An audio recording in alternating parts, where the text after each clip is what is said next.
ബീഹാറിലെ കനത്ത തോൽവിക്ക് പിന്നാലെ ലാലു കുടുംബത്തിൽ കലഹം മൂർച്ഛിക്കുകയാണ്. മൂത്തമകൻ തേജ് പ്രതാപ് യാദവ് NDAക്ക് പിന്തുണ പ്രഖ്യാപിച്ചു. RJD വിട്ട സഹോദരി രോഹിണിയെയും തേജ് പാർട്ടിയിലേക്ക് ക്ഷണിച്ചു. JDU അധ്യക്ഷൻ നിതീഷ് കുമാർ ഇന്ന് ഗവർണറെ കണ്ട് പുതിയ മന്ത്രിസഭയ്ക്കായി അവകാശമുന്നയിക്കും. വ്യാഴാഴ്ച പുതിയ സർക്കാർ സത്യപ്രതിജ്ഞ ചെയ്ത് അധികാരമേൽക്കാനാണ് സാധ്യത. തെരഞ്ഞെടുപ്പ് പരാജയത്തോടെ ഏറ്റവും വലിയ പൊട്ടിത്തെറിയുണ്ടായിരിക്കുന്നത് ലാലു പ്രസാദ് യാദവിന്റെ കുടുംബത്തിലാണ്.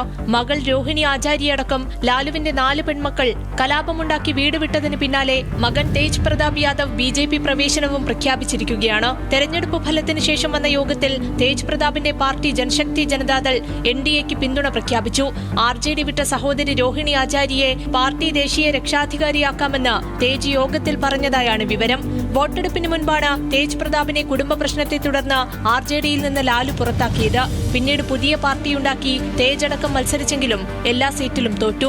സംസ്ഥാനത്തെ ഏറ്റവും വലിയ ഒറ്റക്കക്ഷി എന്ന നിലയിൽ നിന്ന് 25 സീറ്റുകളിലേക്ക് മാത്രം RJD ഒതുങ്ങി.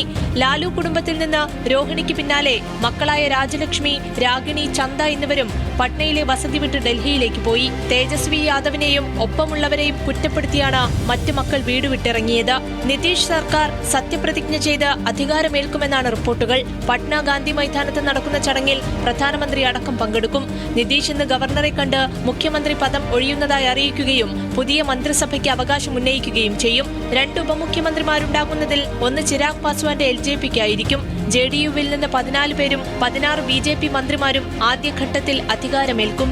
LJPക്ക് 3 മന്ത്രിസ്ഥാനമാണ് നൽകുക. മറ്റ് സഖ്യകക്ഷികൾക്ക് ഓരോ മന്ത്രിസ്ഥാനവും ലഭിക്കും. National desk, news Malayalam.